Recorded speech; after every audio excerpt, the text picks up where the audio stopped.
What is up, everybody? Welcome back to the Crypto Sherpa Show, where I cover the latest cryptocurrency news articles to keep you up to date on what is going on.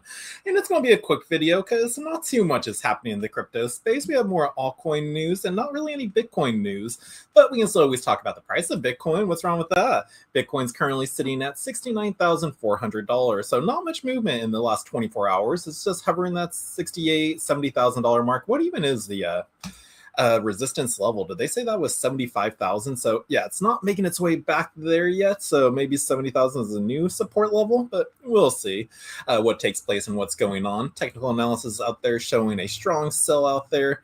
Oscillators showing neutral, but the moving average is still a strong sell. So, but how does our fear and greed index look? We've gone up 3 points. We're now at a 10/7. So yeah, so this, in my mind, Bitcoin's just going to keep sticking at that price there. But what else is going on in this space? Again, that's like really all the Bitcoin news I have for you. We got some hopium out there. Like, let's see, what else is that? Like, El Salvador still continues its daily buying. So, yep, the Go himself in this country still buying it. They are definitely a Bitcoin nation. So that's a little bullish news. Again, he's always doing it. I love seeing it. So let's just get some positive Bitcoin news out there.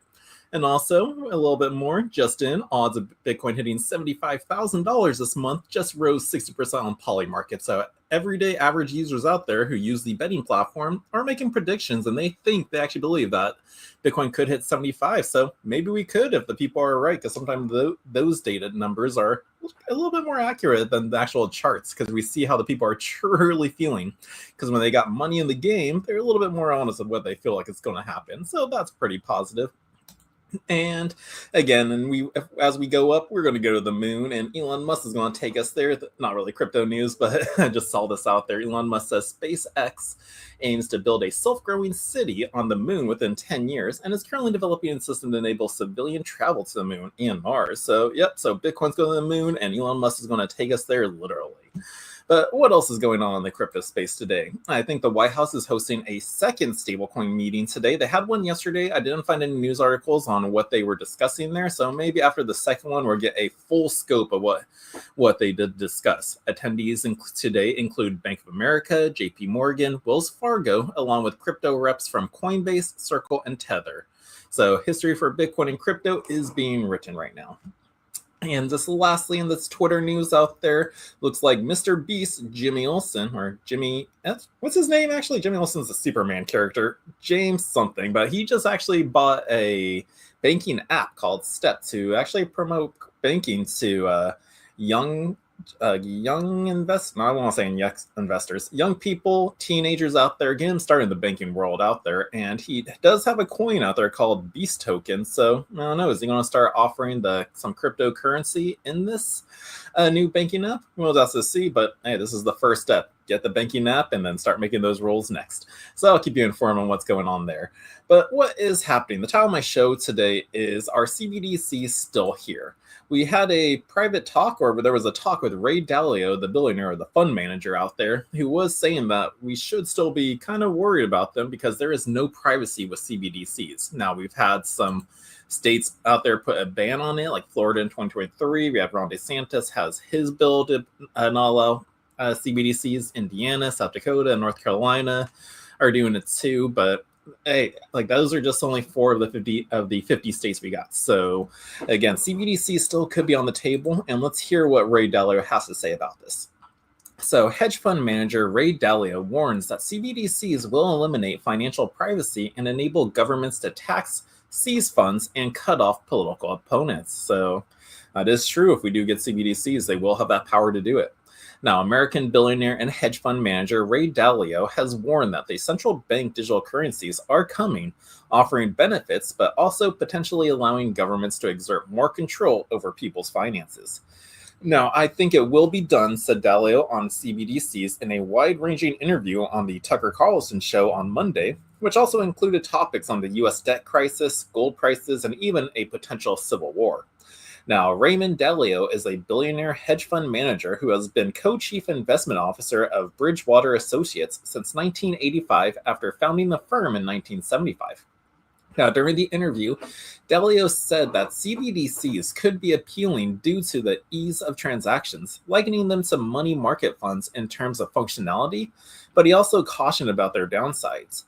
He said that there will be a debate, but CBDCs probably won't offer interest, so they will not be an effective vehicle to hold because you have the depreciation of the dollar added to it. Now, Dalio also cautioned that all CBDC transactions will be known to the government, which is good for controlling illegal activity, but also provides a great deal of control in other areas. So there will be no privacy, and it's very effective controlling mechanism by the government, said Dalio. And here's that interview he had with Tucker Carlson on Monday. Now, taxation, forex controls, and political debanking. A programmable digital currency will enable the government to tax directly, that they can take your money and establish foreign exchange controls, he said. Now, that will be an increasing issue, particularly for international holders of the currency, as the government can seize funds from nationals of sanctioned countries. Now, Dalio also said that you could be shut off from CBDCs if you were politically disfavored, because again, it's full control. If they wanted to shut you down, they could. It's like, oh, nope, let's cut off that account. So the centralized bank digital currency is exactly what it says. That C stands for centralized, and they have the power to really control how that money is spent. So yeah, so they will have the ability of CBDCs come into fruition. No, an American CBDC is unlikely to be deployed in the near future, as US President Donald Trump has been vocally opposed to them.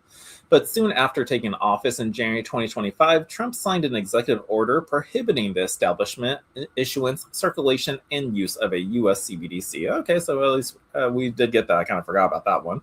But only 3 countries out there, though, have launched a CBDC, because again, crypto and everything, this technology is not just stuck for the US alone, like the whole world is still going to use it. And some countries out there are going to use CBDCs over stablecoins. So there is only 3 right now.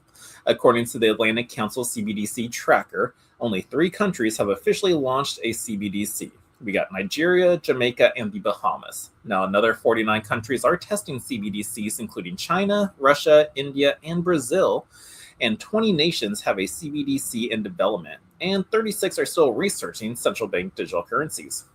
Now, India's central bank reportedly proposed an initiative in January linking BRICS CBDC to facilitate cross-border trade and tourism payments.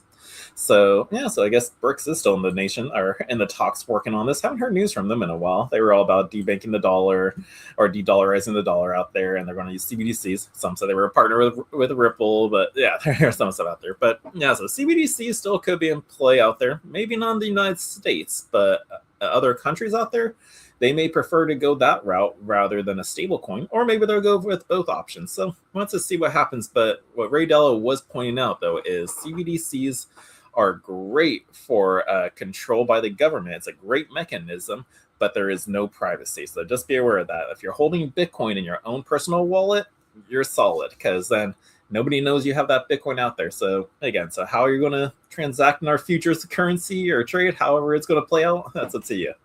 So yeah, so that's our CBDC news, and a warning coming from Ray Dalio. So just be aware of it. Just if you see CBDCs come to play, you really don't want to be saving in it, because it's just like the dollar; it'll lose value, and it's got lots of control and no privacy. So just be aware of that. You want to keep stacking your Bitcoin. So that's the CBDC news. Now let's go into some other altcoin space news. We have Vitalik Buterin, the creator of Ethereum, talking about his vision for AI as an alternative to the race for AGI. If you don't know what AGI is, kind of like that next evolution of AI that we have right now. AI is great, can tell it has a lot of information, can do a lot of stuff for us, but it doesn't think like a human.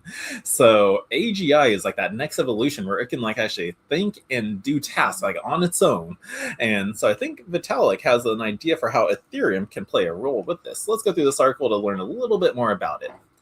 So Vitalik Buterin is pushing back against the dominant narrative shaping today's artificial intelligence industry. As major AI labs frame progress as competitive sprint toward artificial general intelligence, the Ethereum co-founder argues that the premise itself is flawed. Now, in a series of recent posts and comments, Buterin outlined a different approach, one that prioritizes decentralization, privacy, and verification over skill and speed.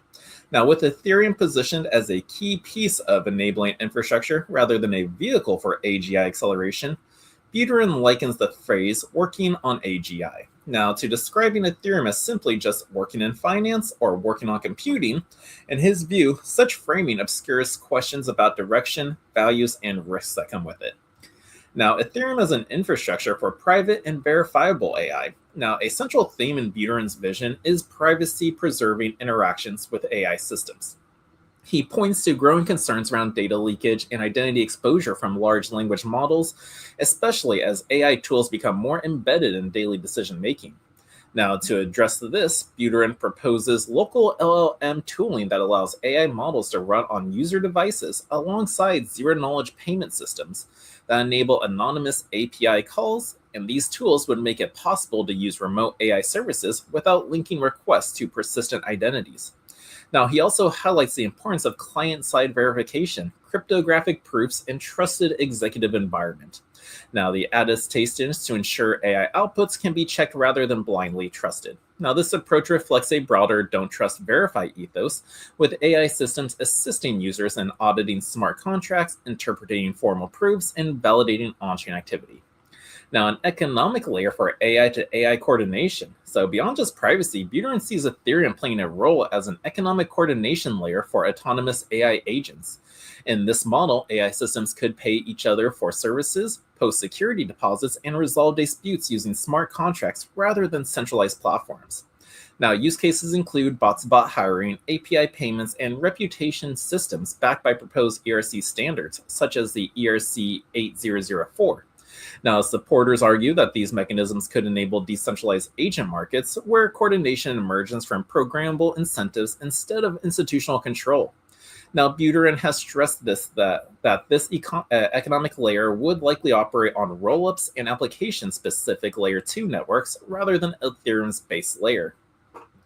Now, AI-assisted governance and market design with it. So the final pillar of Buterin's framework focuses on governance and market mechanisms that have historically struggled due to human attention limits. Now, prediction markets, quadratic voting, and decentralized governance systems often falter at scale, and Buterin believes LLMs could help process complexity, aggregate information, and support decision-making without removing human oversight. So rather than racing toward AGI, Buterin's vision frames Ethereum as a tool for shaping how AI integrates with society, and the emphasis is on coordination, safeguards, and practical infrastructure, an alternative path that challenges the prevailing acceleration-first mindset.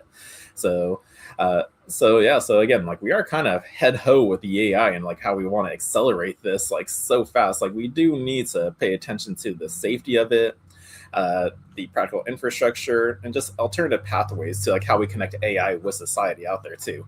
So that is Vitalik Buterin's plan and how he wants Ethereum to connect with AI's vision as we accelerate further in this new technology. So yeah, AI, blockchain, these are some big things happening right now. So don't get left behind. Play around with the AI products we got right now. There's so much stuff. Before we just had ChatGPT, which was great for just like talking. It was kind of like the old school Siri on your phones where you ask it questions, it gives you stuff.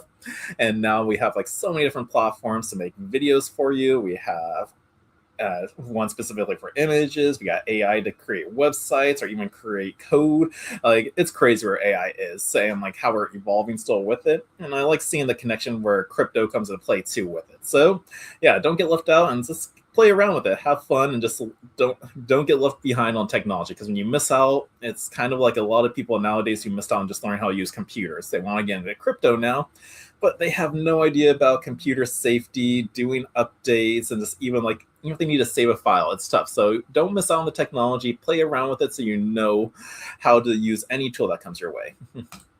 So that is Ethereum and AI news.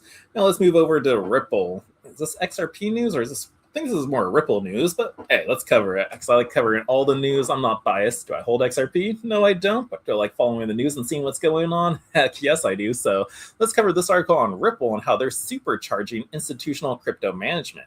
So they're doing this with next level compliance, security, and staking. So Ripple turbocharges institutional digital asset management through stronger compliance, staking, and security. So Ripple accelerates its institutional custody adoption. So Ripple is defining institutional digital asset management, delivering banks and custodians enhanced security, compliance, and efficiency. Now, strategic partnerships with Securiosis and Figment, alongside its chain analysis integration and Palisade acquisition, it cements Ripple custody as a premier institutional-ready solution. Now, Ripple Custody, in collaboration with Securiosis, now offers a streamlined, secure, and scalable custody solution for regulated enterprises. So, leveraging Securiosis' Cyber Vault and Cloud HSM, institutions can now manage cryptographic keys with maximum control on premises or in the cloud, reducing complexity, cost, and deployment delays. Now, with one of the industry's broadcasted HSM provider selections, Ripple Custody ensures compliance with stringent regulatory standards worldwide. Now, we have Robert Rajan Moser, the CEO of Securiosis. He emphasized that institutions require absolute confidence in how cryptographic keys are secured and managed. By integrating our Cyber Vault, HSM, and Ripple Custody, institutions gain an out-of-the-box enterprise-grade solution that can be deployed quickly without added complexity, while also retaining full control over their cryptographic keys. Now, Ripple's Custody expands institutional offerings with integrated staking and enhanced security. So, Ripple has strengthened its institutional offerings by partnering with Figment to integrate staking directly into Ripple's custody. Now, this allows banks, custodians, and regulated enterprises to stake major proof of stake networks like Ethereum and Solana securely without managing validator infrastructure, and also while maintaining enterprise grade security, governance, and compliance. Now, while Ripple Custody combines secure HSM deployment with integrated staking to streamline onboarding, accelerate time to market, and boost operational efficiency. Banks and custodians can expand digital asset services, including staking, without compromising regulatory compliance or risk management. Now, why does this matter? Well, Ripple Custody emerges as a leading solution for institutions aiming to scale digital asset operations securely and efficiently. By tackling security, compliance, and operational challenges, Ripple bridges traditional finance and blockchain innovation, accelerating safe and accessible institutional adoption. Its latest integration and partnerships underscores a commitment to enterprise-grade custody that makes the evolving demands of banks and financial institutions worldwide. Conclusion of it all, by combining Securiosis HSM security, Figment integrated staking, and streamlined compliant custody, Ripple is redefining institutional digital asset management, enabling banks and custodians to confidently expand offerings while also bridging traditional finance with blockchain innovation. So this wasn't an XRP news article, but usually when there's Ripple news, it is kind of bullish for them because they will be utilizing XRP's network and ledger to handle the transactions on their system. So as they keep making partnerships with banks, they're adding more to it because, again, Ripple has been one of those guys that have partnered with hundreds of banks in multiple countries out there, getting them included in blockchain tech, the Ripple ledger, as well as what else are they doing? Helping form like CBDCs. I think they were working on that too. It's either CBDCs or stablecoins. It was one of those. But Ripple's been a big player in getting involved with institutional like bankings involved with cryptos over the years. And again, though, but Ripple is a centralized company with their coin XRP, which you can argue that it isn't. It is very centralized. That's my debate on that. But it is like they are a big player on that side of the network. So again, like Ripple and XRP, I don't think is ever going to go anywhere. I have no problem with XRP, the token. It's fast, it's quick, it's cheap, and what is it? What else is it? It's just, again, I just don't see it going. Oh no, how am I going to say this? It's I don't see it going anywhere, and I don't see Bitcoin going anywhere. Like, my views, like, to people out there who think there's just going to be a one currency, $1 that beats everything else, like, I don't see us living in that world anymore. I see us living in a world with options and choices, and crypto's definitely giving us that ability. If you want to use Bitcoin, if you want to use XRP, if you want to use Solana, we will have the choice.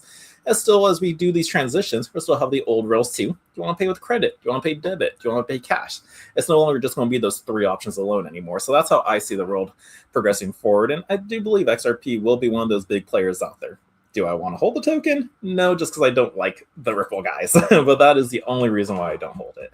So it shouldn't stop you from acquiring it right now. Probably not right now, because I think we're still in a downwards trend. Price could go a little bit lower. But again, just have a plan, have a strategy, so that way you don't get shaken by these volatile market times.